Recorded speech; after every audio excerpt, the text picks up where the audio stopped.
Aujourd'hui, nous vous proposons un détour par Morsinx, où avait lieu la 98e Assemblée Générale du syndicat des sylviculteurs de Sud-Ouest. Cette Assemblée Générale s'est tenue en présence de Stéphane Le Foll, ministre de l'Agriculture, de l'Agroalimentaire et de la Forêt. Reportage. Au cours de cette assemblée générale, le président du syndicat des sylviculteurs du Sud-Ouest n'a pas manqué de remercier le ministre de la Forêt pour l'intérêt qu'il porte à l'économie forestière, lequel ministre a rappelé que l'engagement de l'État en faveur du reboisement d'après Claus est maintenu. Il a aussi souligné à plusieurs reprises tout l'intérêt d'une filière bien structurée.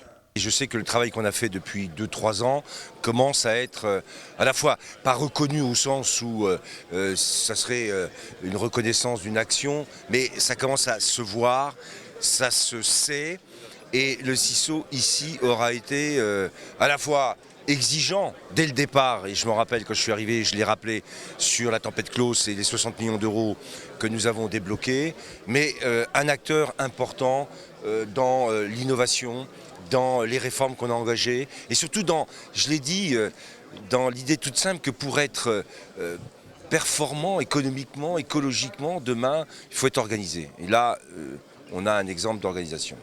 Pour être performant, il faut aussi avancer et innover. C'est pourquoi le syndicat des sylviculteurs du Sud-Ouest souhaite lancer un nouveau plan de développement forestier.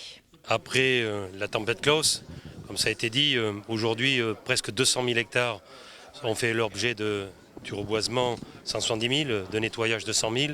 Et donc il faut que nous franchissions une nouvelle étape. Donc aujourd'hui nous voulons créer ce nouveau développement forestier parce que nous voulons conserver les emplois qui sont ici dans l'industrie, mais amener aussi peut-être d'autres industriels parce que nous savons qu'il y a une ressource.